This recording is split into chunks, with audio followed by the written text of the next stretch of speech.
Santo, santo, santo é o Senhor dos exércitos, e toda a terra está cheia da sua glória. A paz do Senhor. Sejam bem-vindos ao canal Recalculando a Rota. Sou seu irmão em Cristo, evangelista Davi Nascimento, e estamos aqui para estudar mais uma lição da nossa escola bíblica dominical. Nesse trimestre, o quarto trimestre de 2022, nós estamos estudando a respeito da relação da Igreja e o Espírito Santo, a importância do Espírito Santo para a Igreja do Senhor. Hoje, a lição de número 2, o tema da nossa lição é a promessa da vinda do Espírito Santo. Nós vamos ver que tem promessa da vinda do Espírito Santo desde o Antigo Testamento. Muitas pessoas acreditam que a promessa é feita só por Jesus, mas nós temos a promessa feita desde o Antigo Testamento, da vinda do Espírito Santo, do derramar do Espírito Santo. É claro que essa revelação da vinda do Espírito Santo, ela é dada de forma progressiva, e aí a gente vai entendendo um pouco melhor como que seria essa vinda do Espírito Santo, qual o objetivo da vinda dele, e nós vamos ver hoje até chegar no ponto do descer do Espírito Santo e o impacto dele na vida da igreja, tanto a igreja primitiva como a igreja nos dias atuais. Se você ainda não é inscrito no nosso canal, se inscreva, participe conosco. Nós costumamos fazer sempre os vídeos das lições bíblicas para que de alguma forma possa edificar a sua vida. Também gostaria de pedir que você possa interceder pela minha vida, pela minha família. A oração de um justo pode muito em seus efeitos. Se você não quiser se inscrever, pelo menos orar por mim, eu peço que ore. Interceda a Deus em favor da minha vida, da minha casa, da minha família. Se você já tem feito isso, continue orando. Vamos à nossa lição, a promessa da vinda do Espírito Santo, lição de número 2. O texto áureo está em Atos capítulo 2, versículo 1, que diz: E cumprindo-se o dia de Pentecostes, estavam todos reunidos no mesmo lugar. A verdade aplicada nos diz o seguinte: o cumprimento da promessa do derramamento do Espírito Santo é mais um aspecto relevante no perfeito e glorioso plano divino para a humanidade. Então nós vamos ver que essa descida do Espírito Santo faz parte de um plano maior de Deus que está desenhado desde a fundação do mundo. Ao estudarmos esse plano de Deus, nós vemos ali em Apocalipse que relata que o Cordeiro foi imolado na fundação do mundo. Desde que iniciou-se o projeto Humanidade, já havia todo um plano elaborado, inclusive do plano de redenção, que culminaria na morte do Filho de Deus, na crucificação do Filho de Deus em favor dessa humanidade. E a descida do Espírito Santo faz parte desse projeto, porque a igreja que é estabelecida a partir da cruz do Cristo, ela é mantida, ela é movida através da ação do Espírito Santo. Os objetivos da nossa lição é ensinar sobre a promessa da vinda do Espírito Santo, mostrar o cumprimento da promessa do Espírito Santo, falar sobre o Espírito Santo prometido por Deus. O texto de referência está em Atos capítulo 2, versículo 14, 15, 16 e o 17, que nos diz assim: Pedro, porém, pondo-se em pé com os 11, levantou a sua voz e disse-lhes: Varões judeus e todos os que habitam em Jerusalém, seja-vos isso notório e escutai as minhas palavras. Estes homens não estão embriagados como vós pensais, sendo a terceira hora do dia. A terceira hora do dia é 9 horas da manhã. Esse povo não está bêbado às 9 horas da manhã, como vocês estão pensando. Versículo 16. Mas isso é o que foi dito pelo profeta Joel. E nos últimos dias acontecerá, diz Deus, que do meu espírito derramarei sobre toda a carne. E os vossos filhos e as vossas filhas profetizarão, e os vossos mancebos terão visões, e os vossos velhos sonharão sonhos. Normalmente, o idoso já não sonha mais. Mas o que Deus está dizendo é que os velhos continuarão sonhando. Quem sonha normalmente é gente nova. que faz planos, imagina, né, e pensa a respeito de um futuro, mas aqui está dizendo que até os velhos sonharão. E é interessante que o Joel fala que nos últimos dias, e o Pedro identifica a descida do Espírito Santo com esses últimos dias. E esse texto aqui, por si só, já é muito importante porque muitas pessoas acreditam que esse mover do Espírito Santo, esse derramar do Espírito Santo a ponto de haver profecias através dos filhos, das filhas, de haver visões, de haver sonhos vindo da parte de Deus, alguns defendem que isso foi apenas para a igreja no primeiro momento. Mas o profeta está dizendo, e o Pedro identifica isso com o que está acontecendo ali como algo preparado para os últimos dias. E desde que a igreja é inaugurada, inicia-se esses últimos dias. Então é válido para o nosso tempo ainda hoje. Aqui nós identificamos o apóstolo Pedro, esse mover que está acontecendo aqui, quando se cumpriu-se os dias de Pentecoste, ali naqueles dias de Pentecoste, logo após a Páscoa, logo após a morte e ressurreição do Filho de Deus, que trouxe redenção para toda a humanidade, o apóstolo Pedro está identificando essa situação aqui relacionada à profecia proferida por Joel, deixando nítido que há um projeto de Deus, Deus havia deixado claro que estava nos planos dele esse derramar do Espírito, esse mover a ponto de impactar homens e mulheres, novos e velhos. Toda a carne seria cheia, seria alcançada por esse mover do Espírito de Deus. No decorrer da semana, as leituras complementares, nós vimos aí a promessa do Espírito Santo relatada pelo profeta Isaías, pelo profeta Ezequiel, pelo profeta Zacarias. O texto mais conhecido por nós é o de Joel capítulo 3, mas outros profetas também proferiram essa promessa de Deus derramar o Espírito Santo, enviar o Espírito dele. Então, para a igreja, nos dias atuais, é extremamente essencial a ação do Espírito Santo. Para esses dias, que é considerado os últimos dias, estamos nos últimos dias, o Espírito Santo é quem dirige a igreja, é quem direciona a igreja. Então, no primeiro tópico da lição, nós vamos ver aí a promessa da vinda do Espírito Santo, que se trata de um projeto, de um plano perfeito desenhado por Deus. E aí nós vamos destacar aqui na lição a promessa do Espírito Santo proferida por Joel, né? O primeiro subtópico que é a promessa da vinda do Espírito Santo e a sua importância. Nós temos essa promessa aqui através do profeta Joel. Deus promete que há de derramar o Espírito dele sobre toda a carne, alcançando a todos, novos, velhos, homens e mulheres.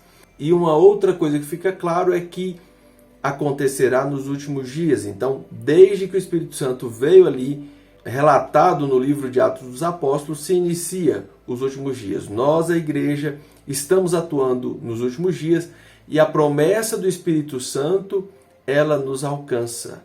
Ela é viável para nós nos dias de hoje. Homens, mulheres, jovens e anciões ou velhos. Uma das questões que se destaca, né, no texto de Joel é que o profeta Joel fala de um juízo possível, né, do gafanhoto vindo para cumprir um juízo divino sobre a nação de Israel, mas ele relata a possibilidade de uma contrição, uma necessidade de contrição, na verdade. E aí há uma ênfase no capítulo 2, versículo 12, em convertei-vos a mim com jejum e com choro e com pranto. Então há uma necessidade de conversão. Rasgai os vossos corações e não as vossas vestes, porque havia um costume de rasgar as vestes, né, para demonstrar uma certa contrição, e aí o que Deus está dizendo para aquele povo: olha, eu quero que vocês rasguem os vossos corações, ou seja, que vocês demonstrem a partir das emoções de vocês o quanto vocês estão entristecidos, e não aparência, não através de como vocês estão se vestindo com roupas de contrição. As pessoas naquele tempo vestiam com roupas grosseiras, né? Colocavam cinza sobre a cabeça para dizer que estavam contritos. Mas Deus está falando de algo que vinha do coração, que deveria vir do coração. Rasgue os vossos corações. E ainda sugere a questão da santificação através de dias de proibições, ou seja, um período de jejum, contrição, jejum, arrependimento, e após essa atitude deles, aí haveria a promessa da vinda do Espírito Santo. Então a vinda do Espírito Santo, ela é marcada por uma mudança de atitude, por um entendimento da situação de pecador, né? um estado de contrição, e a partir de uma vida mudada que é marcado por esse santificar a congregação. A partir desses pilares aqui, conversão, contrição e santificação, aí vem a promessa do Espírito Santo. Então tem muita gente querendo receber o Espírito Santo, mas não tem esses pilares aqui, que são extremamente importantes e correlacionados com a descida do Espírito Santo. A outra promessa é a partir de João Batista, a promessa da vinda do Espírito Santo nas palavras de João Batista. O João, quando perguntam a ele se ele era o Messias que os profetas haviam falado, né, se era ele o ungido de Deus que restauraria a nação de Israel, eles achavam que era alguém que viria para restaurar a nação de Israel, mas na verdade se tratava de um plano ainda maior. O plano é restaurar toda a humanidade. E aí o João Batista fala: não sou eu. Eu batizo vocês com água, mas esse que está vindo eu não sou digno de desatar nem a sandália dos seus pés.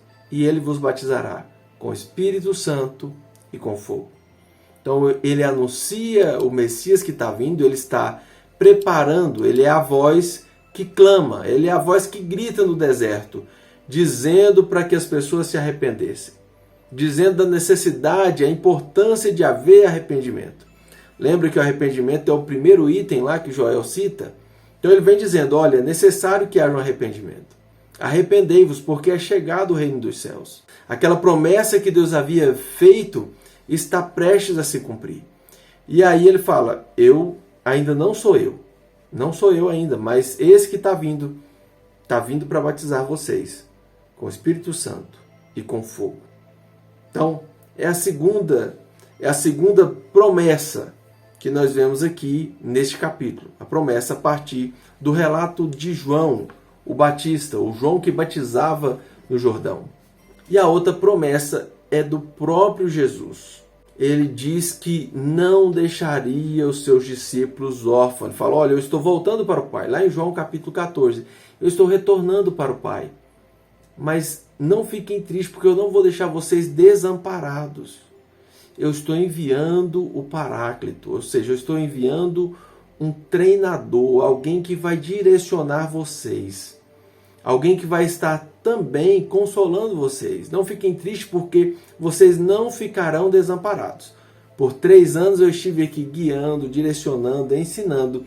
E o Espírito Santo virá e dará a direção. Ele vos fará lembrar de tudo que eu ensinei vocês. Na verdade, o que precisava ser ensinado eu ensinei. Então ele vai direcionar vocês a partir do que eu ensinei. Então é a terceira promessa. Então nós temos promessa no Antigo Testamento através do profeta Joel. Nós temos a promessa reafirmada por João Batista e nós temos a promessa também feita por Jesus, pelo nosso Senhor Jesus Cristo. O segundo tópico é: a promessa se cumpre. E aí nós lemos aqui no texto áureo: se cumprindo o dia de Pentecoste, ou seja, os 50 dias. Eu expliquei na primeira lição, o que é Pentecostes. o significado de Pentecostes, todo o simbolismo da festa de Pentecostes para os judeus e a relação para a igreja, os 50 dias após a Páscoa para os judeus, lá no Egito, quando eles saem do Egito e se cumprindo o que Deus prometeu a Abraão, que tiraria eles da escravidão no Egito, os seus descendentes, quando se cumpre 50 dias, eles estão recebendo a lei. Moisés está recebendo a lei no Sinai, a lei do Senhor, que daria direção ao povo de Deus. E quando a igreja é inaugurada, após a Páscoa aqui, após a morte e ressurreição do nosso Senhor, que traz livramento, que traz um rito que faz com que nós sejamos livres da condenação da morte eterna, através desse sacrifício, 50 dias após, vem do alto a direção da igreja. Não mais escrita em pedras, mas a palavra viva para ser internalizada no coração de todo aquele que aceita, que se arrepende, que demonstra contrição e que busca viver uma vida de acordo com a vontade de Deus. Então o Espírito ele vem para direcionar. Antes a lei para direcionar, agora o Espírito para direcionar. É a festa de primícias, ou seja, os primeiros frutos. E aqui Deus envia a sua primícia. Enquanto lá o ser humano levava a sua primícia, Deus envia a sua primícia, o Espírito Santo, para a sua igreja. Subtópico 2.1. O Espírito Santo é o ensinador. É um dos significados de Paráclito. É um treinador.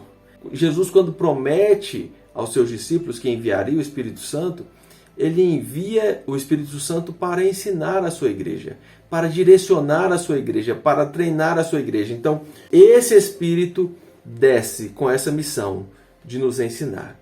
Se temos alguma dificuldade hoje nos nossos dias, em algum momento, nós precisamos buscar a ajuda do Espírito Santo, porque ele foi enviado com essa finalidade. Eu sei que por muitas vezes nós tentamos resolver as nossas situações, as nossas demandas de forma independente. Sempre que tentamos dessa forma, quebramos a cara. Por isso que tem tanta coisa dando errado no nosso meio, na nossa vida particular, nas nossas igrejas, porque nós tentamos resolver as coisas com esforço humano.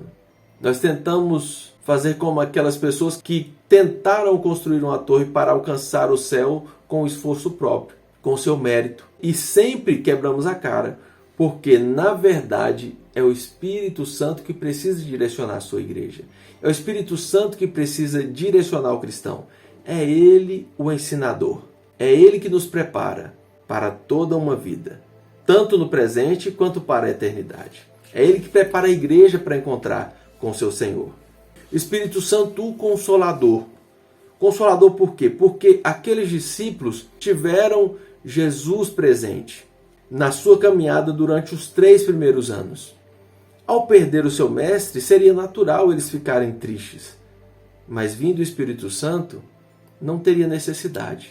Vindo um integrante da Trindade Santa, não haveria necessidade de permanecer triste. Então, o Espírito Santo, ele faz esse papel de consolar. E o Espírito Santo também tem a missão de nos fortalecer contra o pecado. É ele que nos alerta, é ele que nos prepara para as batalhas diárias, para as batalhas constantes que o cristão enfrenta. Então, esse Espírito Santo, que é consolador, que é presença nos momentos de angústia, nos momentos difíceis, nas batalhas que enfrentamos, é ele que também está conosco, nos alertando quando o perigo do pecado nos ronda, quando a sutileza de Satanás tenta nos rondar. É o Espírito Santo, quando estamos alinhados com ele, que nos alerta, que puxa um pouquinho a rédea ali, para dizer, olha, cuidado, o pecado está à porta. Você precisa ser prudente. Então, para o cristão é extremamente importante e necessário, aliás, indispensável, relacionamento com o Espírito Santo. Por ser ele que nos prepara, por ser ele que nos consola diante desse mundo que tenta nos afligir de todas as formas, e é ele que nos ajuda a vencer o pecado. É Ele que nos ajuda a vencer Satanás. Para quem não tem relacionamento com o Espírito Santo, é praticamente impossível vencer. É impossível chegar até o final e ouvir: vinde bendito do meu Pai, para o reino que está preparado para você, para vocês desde a fundação do mundo. Porque é esse Espírito Santo que nos ajuda a todo instante. Foi Ele que ficou com a missão de nos ajudar, preparar, consolar e fortalecer. Tópico 3, o Espírito Santo prometido por Deus. Ok, ele foi anunciado antes, ele veio, se cumpriu a promessa, e para nós, como é que fica? Qual a importância do Espírito Santo? E aí é o que trata esse tópico, o Espírito Santo prometido por Deus. E aí o primeiro subtópico, nós vemos em Atos, tanto no capítulo 8, 9, 10, na carta aos Coríntios, a ação do Espírito Santo durante todo o período ali da igreja primitiva. E para nós que vivemos nos últimos dias, é extremamente importante a ação do Espírito Santo, o cuidado do Espírito Santo. Primeiro subtópico aí, o 3.1, é o batismo com o Espírito Santo está no coração da teologia pentecostal. Para nós que acreditamos na ação do Espírito Santo ainda nos dias de hoje, é indispensável a busca pela comunhão com o Espírito Santo. O batismo com o Espírito Santo é a confirmação da regeneração, da conversão e regeneração do ser humano. O batismo é o cumprimento da promessa de Deus. Para o cristão pentecostal nos dias atuais, o batismo é a confirmação da promessa que foi feita. E a promessa de Deus se cumpre até os dias de hoje. Ela não tem limite. Ela não é limitada pelo tempo. Nós não acreditamos que Deus prometeu algo e aí no meio do caminho isso mudou ou perdeu a força, perdeu a importância. Continua sendo importante a ação do Espírito Santo, o cuidado do Espírito Santo. E a forma como o Espírito Santo atuou no início da igreja é como nós acreditamos que ele continua atuando até os dias de hoje. Então, a promessa de Deus, subtópico 3.2, a promessa se cumpriu em Pentecoste. Ali é o início. Ali é o início, é a inauguração desse momento em que o Espírito Santo é o ator principal. O Espírito Santo atua desde a criação, desde o início. Ele pairava sobre as águas e ele atua plenamente na criação. Ele atua durante todo o período aqui que nós entendemos como o Antigo Testamento. Ele é o motor que conduz, que move o ministério de Jesus. Mas no primeiro momento nós vemos o Pai atuando constantemente, de forma mais clara. Depois, progressivamente, nos é revelado a ação do Filho. E na sequência, é revelado progressivamente, que a revelação é progressiva, né? Nós vamos vendo ela de forma progressiva, não é por grau de importância. Nós vemos a ação do Espírito Santo. E esse momento é inaugurado no Pentecostes, se cumprindo os 50 dias após o momento em que Cristo morre e ressuscita em favor dos nossos pecados. E essa igreja, nesse primeiro momento, ela está reunida em um local, em um cenáculo.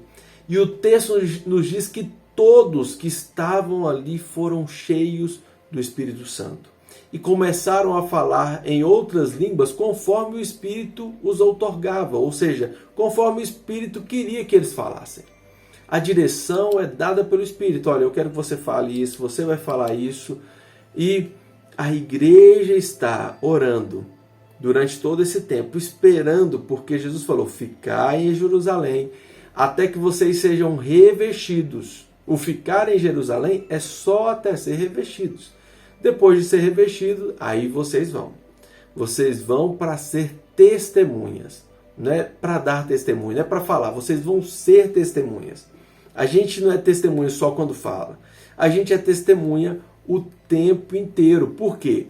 Porque estamos cheios. E quem está cheio do Espírito Santo, mesmo que ninguém ouça você falar, não porque você não tem que falar, nós fomos chamados para falar também, mas basta alguém ver você, a sua conduta, para entender que você é cheio do Espírito Santo. Então, todos que estavam ali aguardando foram cheios.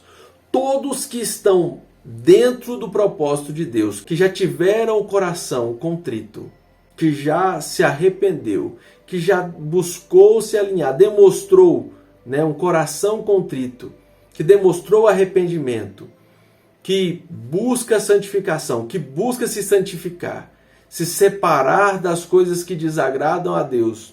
Todos aqui já tinham esses pré-requisitos, foram cheios. E é nisso que acreditamos, que todo aquele que busca e tem esses pilares aqui, está pronto para ser cheio. E ao ser cheio, deve imediatamente se tornar testemunha por onde passar. Jerusalém, Judéia, Samaria, confins da terra. Esse é o motivo da descida do Espírito Santo. O Espírito Santo, ele vem para revestir o cristão, para revestir todo aquele que aceitou a mensagem do Cristo, que entendeu que é pecador, que necessita de Deus, demonstrou um coração contrito e busca se separar das coisas, do modo que esse mundo, da mentalidade que atua no mundo atualmente, nos dias de hoje, nesse mundo guiado por vontades, por prazeres. Essa pessoa, ao ser cheia do Espírito Santo, ela deve imediatamente ir, ficar até ser cheio. E o ser cheio é para os dias atuais. É para os dias atuais porque a igreja precisa testemunhar. A igreja precisa ser testemunha. Amém? Glória a Deus. Glória a Deus. Vamos para o nosso último subtópico. E o nosso último subtópico é: a promessa continua de pé. Desde o início eu venho batendo nessa tecla. A promessa é para os nossos dias. O Espírito Santo, que é o penhor da nossa salvação, que é a garantia da nossa salvação, ele é acessível para os dias de hoje. Eu sei que muitas igrejas, muitos irmãos, inclusive da nossa denominação, têm deixado o Espírito Santo de lado. Nós temos tanto conhecimento, tanta informação, vivemos em uma era da informação, num tempo de informações, e muitas pessoas acham que a igreja não necessita tanto mais da ação do Espírito Santo. Tem um monte de coach na internet preparando cursos para a igreja, para pastores, como fazer sua igreja crescer, sua vida ministerial deslanchar. E eu vou falar um negócio para vocês. Isso tem gerado, esse tipo de pensamento tem gerado igrejas mortas. É por isso que a igreja está cheia de gente que não foi transformada, dando mau testemunho, manchando o nome de Cristo, porque o Espírito Santo tem sido deixado de lado. E é o Espírito Santo que transforma. É ele que convence o homem da sua condição de pecador, da sua necessidade de arrependimento.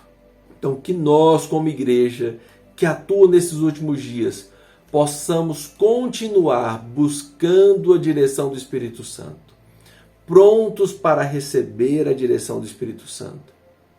Esse Espírito que não é invasor, que só atua quando é dado lugar.